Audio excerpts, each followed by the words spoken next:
Salut tout le monde, c'est Lucie, j'espère que vous allez bien. Et tout d'abord, bonne année 2023 et j'aimerais surtout vous remercier pour le cap des 1000 abonnés. J'ai posté un post et pour ceux qui l'auraient pas vu, je vous remercie énormément. Je pensais vraiment pas le penser avant tout simplement cette nouvelle année. Donc je vous remercie énormément. Et pour fêter ça, du coup, j'ai fait une vidéo entre guillemets particulière où je vous présente les mangas papier et les webtoons que j'affectionne particulièrement, que je regarde et que je lis. Il n'y aura pas évidemment tout, mais il y aura mes petits coups de cœur et mes préférences. Attention, je ne vais pas parler des animés qui sont sortis ou adaptés de mangas, donc il n'y aura pas One Piece, il n'y aura pas Naruto, il y aura vraiment, je pense, plus des petits mangas que vous ne connaissez pas, ou pour ceux que vous connaissez, tant mieux. Et en tout cas, moi je vous dis encore un grand merci, et je vous dis, j'espère que vous êtes prêts, et c'est parti.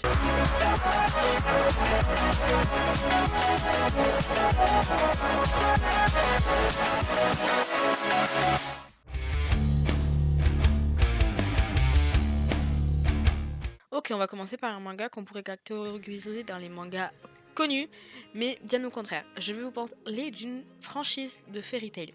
Oui, j'avais dit que je ne parlerai pas de ceux qui sont sortis en animé, mais il n'est pas sorti en animé. Fairy Tail a eu de nombreuses adaptations. Vous avez Fairy Tail Hero City, Fairy Tail, le mashup entre Rêve Master, Fairy Tail et Den-Zero. Et moi, je vais vous parler de Fairy Tail Side Story. Il s'agit d'une série spin-off qui se concentre sur les chasseurs de dragons. Le premier tome se concentre par exemple sur nos deux jumeaux préférés de Sabertooth. C'est en 3 tomes. Oui, mais je voulais vraiment vous en parler parce que j'avais vraiment kiffé cette adaptation et ce genre de spin-off. D'habitude, je suis pas spécialement fan de spin-off, mais vraiment ceux-là ils vaut le détour parce que finalement ce sont des personnages auxquels on est peu attaché, on s'entend, on ne connaît pas grand chose et je trouve ça très intéressant d'en découvrir plus. On découvre les frères jumeaux, Gadjil et Luxus.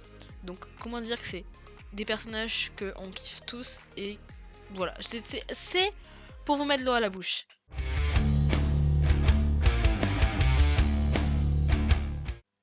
Ok, donc là on va attaquer un manga pour les plus avertis d'entre vous. C'est un manga qui n'est plus édité en France, donc vous les trouverez en tout simplement en occasion. Ça s'appelle Keikan Français. C'est un animé de type shoujo et où il y a de l'érotisme et de la romance dedans et qui est tourné autour de la musique. Vous le trouvez en 17 tomes et il est terminé.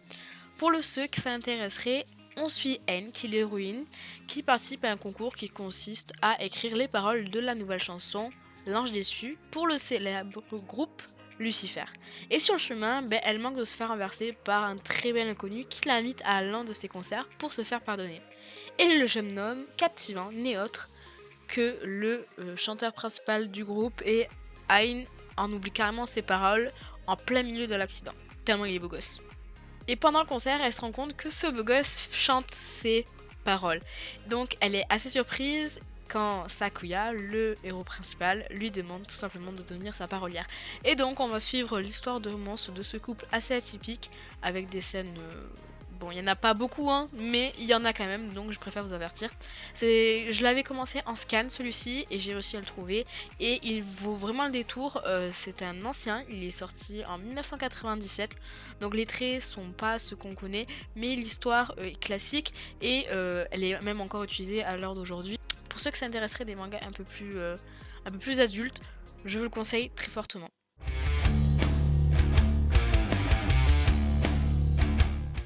Avec une touche plus enfantine, on continue avec Little Monster qui est sorti en 2010 et qui est arrivé en France en 2013.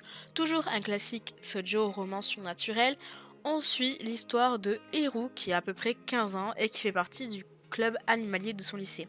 Elle travaille beaucoup et elle aime s'occuper des animaux, quel que ce soit, le chien, le chat, la tortue, ce que tu veux. Mais tout simplement sa passion se limite aux animaux réels puisqu'elle ne croit pas du tout à l'imaginaire. Et c'est bien le contraire qui va se passer. En effet, un nouvel élève va arriver et la jeune fille qui compatit parce que le mec est assez fragile va découvrir qu'en fait c'est tout simplement un vampire qui est attiré par notre jeune fille. Donc va s'en suivre une histoire particulière. Il y a 6 tomes qui est encore disponible à la vente.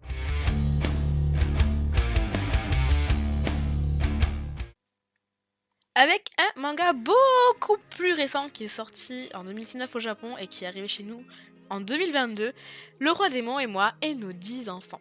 Je pense qu'il y en a certains qui l'auront lu en scan sur internet, mais personnellement je suis les sorties. Donc après avoir perdu sa mère dans un accident, Akari se retrouve totalement seule. À la seconde où elle émet le fervent souhait d'avoir une famille, elle est emportée par une force mystérieuse et s'évanouit. Lorsqu'elle revient en elle, Akari découvre qu'elle se retrouve dans un autre monde. On lui annonce qu'elle a été invoquée pour donner naissance aux enfants du roi démon, Guran. Alors qu'elle n'a que 16 ans et n'est même jamais sortie avec qui que ce soit, la survie d'une jeune maman dans un univers peuplé de créatures fantastiques commence alors.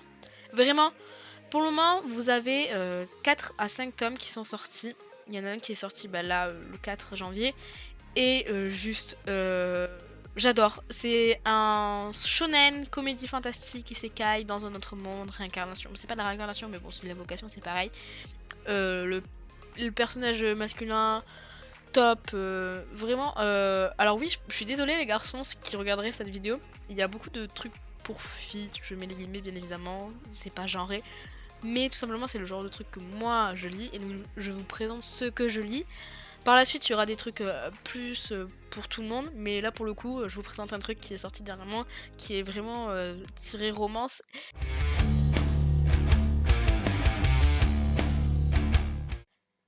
J'ai décidé de vous proposer aussi des anciens mangas, vraiment quand je dis ancien c'est avant les années 2000, et là il s'agit de Devil Devil qui est sorti en 98 au Japon et qui nous est arrivé en 2003 chez nous. C'est un shonen qui est caractérisé action, comédie, fantastique, surnaturel, qui est composé de 15 tomes. On ne les trouve plus en neuf si je ne raconte pas de bêtises, donc faut chercher un peu sur la toile et vous finirez par trouver. Mais dans celui-ci, Devil Devil raconte tout simplement l'histoire d'un ange qui est nommé Yos et d'un démon nommé Sword, qui se battent depuis une éternité et arrivent au 100e combat. Ils utilisent alors toute leur puissance et ils finissent d'ailleurs par tomber, tous les deux, dans le monde des humains. Car ils sont vidés de leur force et à moitié morts, ils se laissent tout simplement tomber. Mais Sword ne veut pas du tout mourir et pour pouvoir vaincre Yos, il doit trouver un corps pour pouvoir cohabiter avec celui-ci. Il choisit donc le corps d'un jeune garçon appelé Soma et Yos quant à lui fait la même chose avec un garçon appelé Kana, qui en fait se retrouve être le frère de Soma dans la réalité. Ainsi donc, ils devront cohabiter ensemble pour pouvoir un jour récupérer leur vrai corps et finir leur combat pour désigner le vainqueur. C'est un vieil animé, donc les essences sont très spécifiques, mais c'est un manga vraiment hyper intéressant qui est en 15 tomes. Pour le moment, je n'ai pas les 15 tomes, mais j'ai lu les 3 ou 4 premiers. Vraiment, ça vaut le détour. Alors, c'est classique, c'est un peu un précurseur de tout ce qu'on a pu avoir. Tout simplement, une baston entre ange et démon, et le démon est finalement pas si démon que ça. Vous voyez le type que je veux dire. Vraiment, c'est super cool à lire, c'est agréable, c'est pas prise de tête, les personnages sont intéressants et l'histoire est intéressante. Le personnage, principal, des fois t'as envie de torter, mais il en fait qu'à sa tête, et on aime bien quand les gens ils en font qu'à sa tête.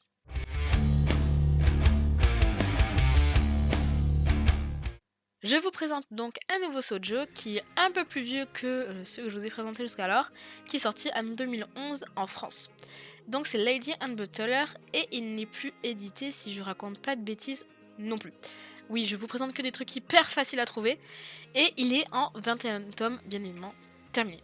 Donc suite au décès de ses parents, Ryu, l'héroïne de l'histoire, est prise en charge par ses grands-parents qui font partie d'une des familles les plus riches et puissantes du Japon. Étant la parfaite héritière de leur famille, ils envoient la jeune fille dans une école d'élite nommée Suseikan Gakuen.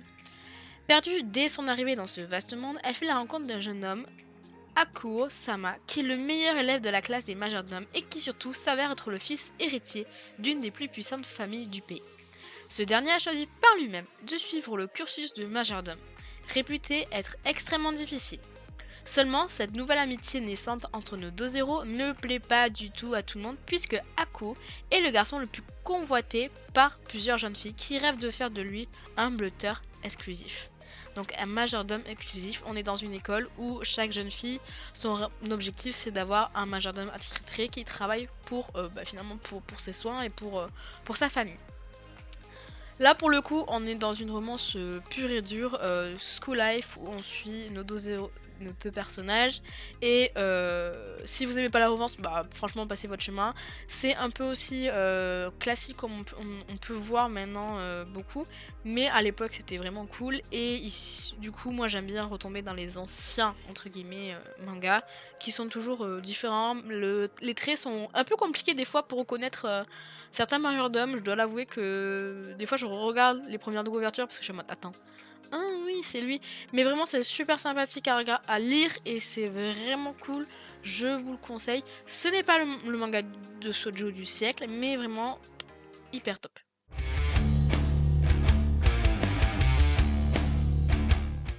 Quitte à être dans les shoujo, autant continuer bien comme il faut et je vais vous présenter Strange Dragon qui est sorti en 2018 chez nous. Composé de 3 tomes, donc vraiment très peu de tomes et donc hyper facile à se procurer, qui est encore édité. Pour pouvoir clamer son trône et prouver qu'elle en est digne, la princesse Ibana part à la recherche des dragons blancs qui ont rejoint les cieux il y a plus d'un siècle. Arrivée sur la piste du temple des dragons, elle rencontre son gardien, Isara, un garçon solitaire et timide. Ce dernier s'avère être un dragon cachant son apparence pour fuir la haine des hommes. Une nouvelle rencontre qui fait battre le cœur de la jeune fille. Parviendra-t-elle à le convaincre de devenir son dragon gardien et ainsi récupérer le trône? Alors, c'est de la romance pure et dure, y a rien de plus folichon, juste ce qui est stylé c'est que lui c'est un dragon, et que du coup on est un peu dans cette confrontation en mode bah ouais j'ai envie de rester caché mais je te kiffe bien. Plutôt sympa à regarder, après je vais pas vous mentir j'ai pas 3 450 mangas, mais franchement sympa à regarder.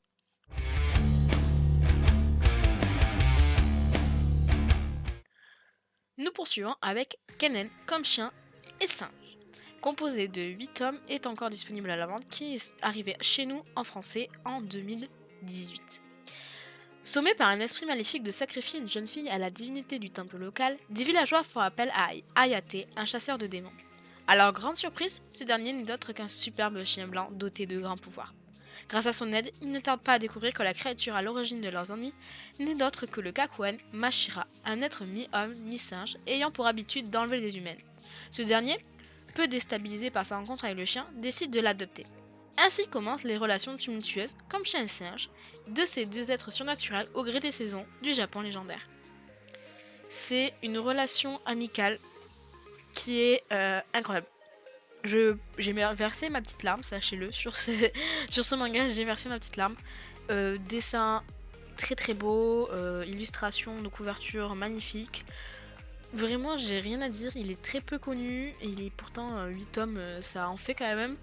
Enfin, ça en fait, voilà. Mais vraiment, l'histoire japonaise, comme on les aime, avec la culture des temples, etc.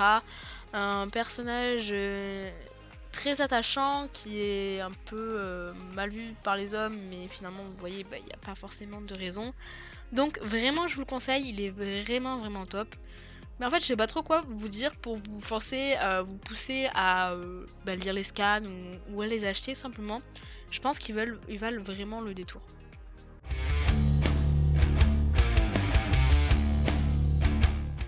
Celui-ci, on a eu le droit à une pub à le moment de la sortie du premier tome qui était en 2017. On avait le droit à des pubs comme on a eu pour Jujutsu Kaisen. Et là, ça n'a pas aussi bien marché que Jujutsu Kaisen, on va pas se mentir. Mais c'était quand même un manga qui fait 11 tomes. Depuis toute petite, Inome n'a aucun ami. À l'école, on l'a dit maudite. Et pour cause, chaque son qui sort de sa bouche se transforme en flamme mortelle. Alors qu'elle rentre comme d'habitude chez elle sans avoir parlé à qui que ce soit de la journée, elle tombe sur un étrange garçon en pleine cavale dans les rues de Tokyo. Elle lui propose de l'héberger avant de découvrir qu'elle a devant elle rien de moins que Imhotep, le plus grand prêtre sorcier de l'Égypte ancienne. Malgré ses airs d'adolescent, il cache d'immenses pouvoirs, si grands qu'il sait attirer la colère des dieux. Considéré comme le pire criminel de tous les temps, il a été condamné à un sommeil artificiel. Mais 3000 ans plus tard, le monde est de nouveau menacé par les Maegi, des démons maléfiques, et des geôliers, Dim, n'ont d'autre solution que de faire appel à lui pour régler le problème. Imhotep, qui voue une haine profonde à ces créatures, ne se fait pas prier pour les éliminer, en commençant par celle qui avait pris possession du corps de Inome. Réunis par le destin, Im et la jeune fille se lancent dans un combat sans pitié, avec pour le mage une chance de trouver la rédemption au bout du chemin. Une tuerie. Et vraiment, c'est une tuerie. J'aimerais bien que ça sorte en anime, mais malheureusement, je pense que ça en verra jamais le jour. J'ai versé ma petite larme, sachez-le aussi. Les dessins sont magnifiques, l'histoire égyptienne est... alors, je connais pas grand-chose, tout ce qui est dieu, etc. de cette époque-là, mais personnage super attachant, les dessins sont magnifiques, l'histoire est super bien travaillée, je trouve, la relation entre chacun, bref. Vraiment, c'est un shonen type magie, fantastique, surnaturel, crime, guerre, etc. qui vaut vraiment le détour. Je vous le conseille à 1300%. Si je pense dans toute la vidéo vous devez en tenir un, bah, c'est bien celui-ci. Il est vraiment incroyable. Incroyable. Comment je pourrais le vous vendre plus? Je sais pas du tout. Le personnage principal réfléchit, c'est logique. Il n'y a pas de trucs. Les illustrations des premières de couverture, bah, magnifique. Magnifique, c'est tout. Je vous le conseille.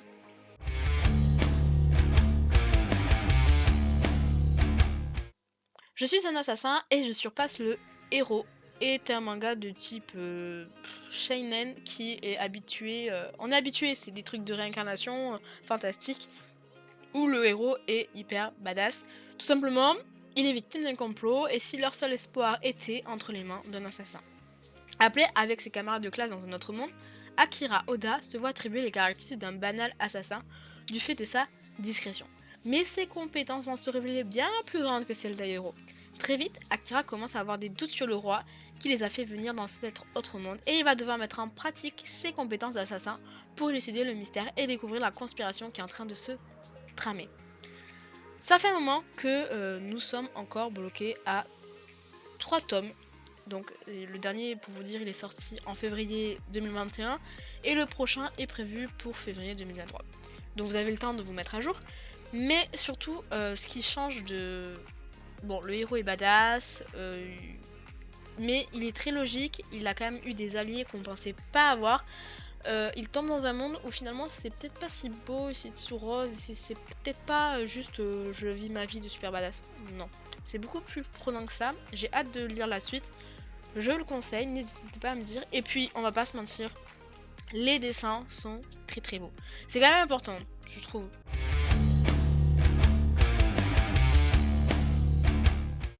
J'ai envie de vous parler d'un manga qui est sorti en 2015 tout simplement et qui n'a tout simplement jamais été continué en France. En version originale, il a considéré 3 tomes et en France, nous avons seulement qu'un seul tome. Je vous explique. Dans le royaume de l'Apicien, esprits de la nature et humains vivent en bonne entente, jusqu'au jour où ces derniers, éblouis par des splendides gemmes créées par les esprits, décident de les décimer. Sui, mi-humaine, mi-esprit, a grandi dans un village reculé du royaume, à l'abri de ses conflits. Cependant, sa rencontre avec Kruri, un puissant esprit de l'eau, bouleverse son existence tranquille. Premier tome, parce que je peux vous parler que du premier tome, très très agréable. Alors, dessin de l'esprit de l'eau, magique, vraiment c'est très très bien dessiné, c'est fin, c'est agréable. Et puis l'histoire comme ça, elles vont quand même durer, je veux dire, ça peut changer. Bon, elle se retrouve finalement, c'est pas exactement ce qu'elle pensait, etc. Bon, on est habitué, mais je trouve ça dommage qu'on n'ait pas eu le droit à la suite. Toutes les personnes qui l'ont lu depuis mes recherches lui mettent vraiment un 20 sur 20. C'est vraiment une petite pépite qui n'a malheureusement pas eu la chance d'être continuée. Donc pour acheter un tome, si vous voulez une lecture sans suite et juste acheter un tome, je vous le conseille, il est vraiment top.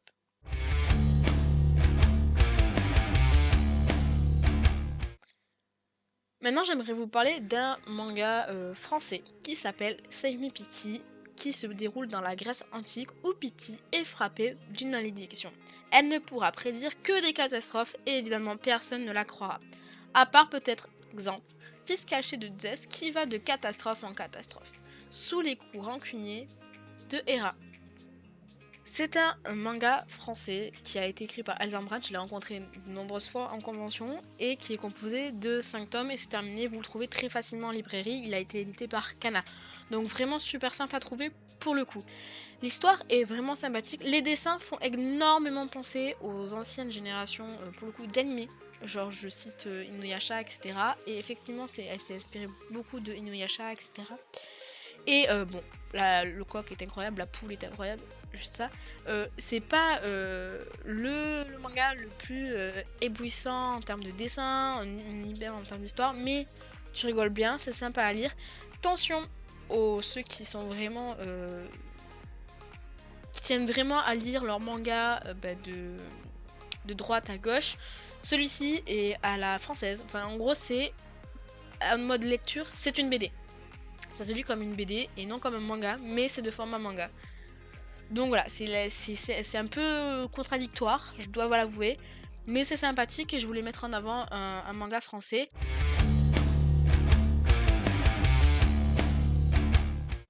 J'aimerais quand même vous parler d'un shoujo type Josei qui est sorti en 2019 chez nous et qui s'appelle Check Me Up. C'est comédie romance composée de 7 tomes où on suit Nanase qui est une jeune fille qui a travaillé dur et réalisé son rêve, celui de devenir infirmière et de se rapprocher de son idole, un médecin réputé avec qui elle sera amenée à travailler à l'avenir, mais leur rencontre va bouleverser sa vie et celle du médecin.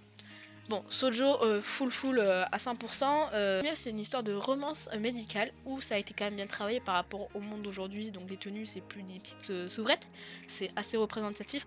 Maintenant l'histoire d'amour est clairement tirée par les cheveux, mais après c'est...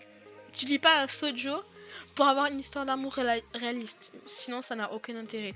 Donc vraiment histoire d'amour super sympathique, j'adore les personnages, j'adore les dessins de cette autrice, elle gère vraiment dans ce qu'elle fait et vraiment super cool à regarder, amour chill, pas prise de tête comme on aime.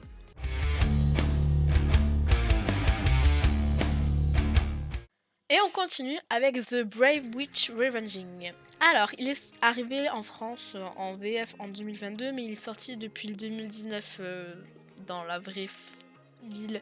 Donc en France, pour le moment, on n'a que 3 tomes, et il est en cours pour le moment avec 8 tomes.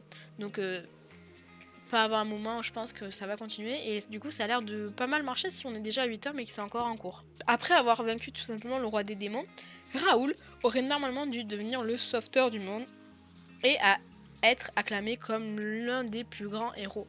Mais les choses se passent totalement autrement. La princesse et quelques aristocrates, avides de pouvoir, ont fait massacrer sa famille, ses camarades, et l'ont fait tout simplement accuser d'un crime. Juste avant de mourir, il plonge du côté obscur et jure de se venger. J'adore, ça change totalement de tout ce que je vous ai présenté dans cette vidéo, ça c'est clair, mais juste c'est vraiment de la vengeance pure et dure. Il n'y a pas de côté mignon, il n'y a pas de côté oh je réfléchis, est-ce que finalement t'as vraiment été... Non, c'est genre je me venge et bien comme il faut, et bien salement, et bien correctement, et je t'en fais bien baver, et tu vas prendre tarif. Et franchement, mais c'est super cool. Les dessins sont vraiment top. Alors c'est gore à souhait, bon gore, oui si, c'est pas tout rose quoi, donc non c'est vraiment vraiment top. J'étais pas habituée à lire ce genre de truc aussi gore entre guillemets. Bon, ceux qui sont peut-être habitués à SNK ou des trucs comme ça, je pense que ça vous passe au dessus, mais moi non, et l'histoire est vraiment cool, genre je kiffe vraiment ma lecture, je suis à jour sur la lecture. Mais du coup pour finir, voilà, c'est juste une tuerie et voilà, je vous le conseille, genre je pense que si deux mangas à lire pour tout type de personnes, c'est I'm the Prophet et The Brave with Revenging. Si j'aime pas spécialement le gore, SNK, vous voyez, je suis pas spécialement fan. Donc si moi je vous dis que celui-là vous pouvez y aller, mais allez-y les yeux fermés.